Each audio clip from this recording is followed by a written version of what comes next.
leadership is a tremendous opportunity to change the lives of individuals. And I think many folks don't understand the value of leadership now. But I would like to begin, because I don't want to miss this opportunity, to give you an opportunity to ask questions, any question that you might have regarding. My name is Elijah Moses. Most people just call me Moses, affectionately referred to as Moses. Social architect, carpenter, locksmith, but founder of the Wise Young Builders Program.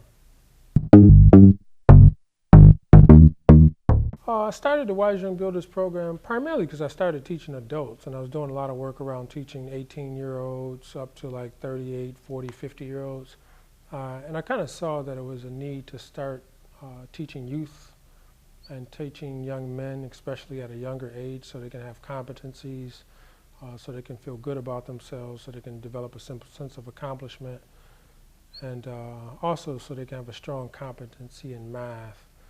Frederick Douglass has a quote, which we often use in the program, that it's easier to build strong boys than repair broken men. And we've kind of used that tagline as a strong model for the program. And these are several of the reasons that I started the program. If I decided a few other reasons, my mother had me in programs a lot as a kid. I didn't realize all of the value of it until I got older. And I did see a need and an absence, if you would, in programming that taught youth how to build, youth specifically.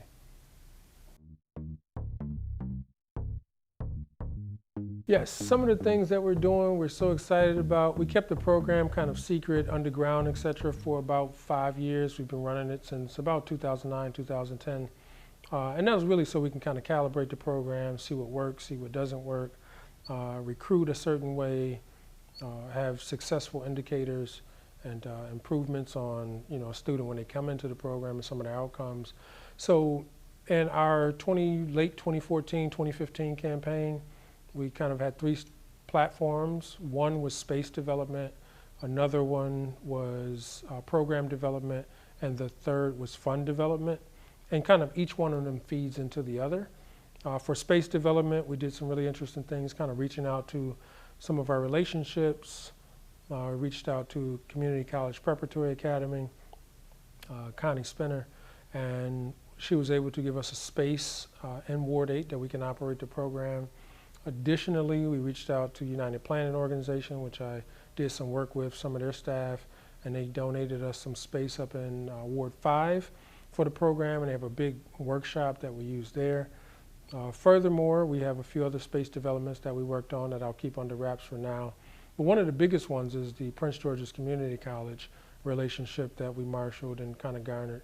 And one of the things that came out of that is our first run at running our summer camp. So our program, although it's been running year-round, the summer camp specifically will target youth during the summer that we can run full-day programs, which I'm really excited about because we can do more things around entrepreneurship, more intentional relationships with mentors who come out and talk about the different trade skills, developers, architects, engineers that the kids can totally be engrossed in and see different options that they have in life. So space development, that's one of the major things that we worked on. Additionally, in terms of program development, in order to expand into these different spaces, and we have a few other spaces, it was really necessary, incumbent upon myself, to bring in teacher assistants. So we kind of toyed around with the model about 3 or 4 years ago, and the model was bringing in 18 to 24-year-olds serving as teacher assistants, helping doing fractions, helping doing small building projects, most which were prefabricated. What we saw out of that was some of these young adults needed mentorship. They also needed employment placement. And what I kind of saw as a vision is that we can bring them in, have them learn what it is to teach, be teacher assistants in the program, and subsequently, and maybe almost simultaneously would probably be better, we can help them become gainfully employed if they weren't employed. And if they were employed doing something like being a basic laborer, then we can improve on their skills that they can kind of graduate in the fields that they're working in. So that was something that we did that was really unique, that kind of came out of a need to expand spaces.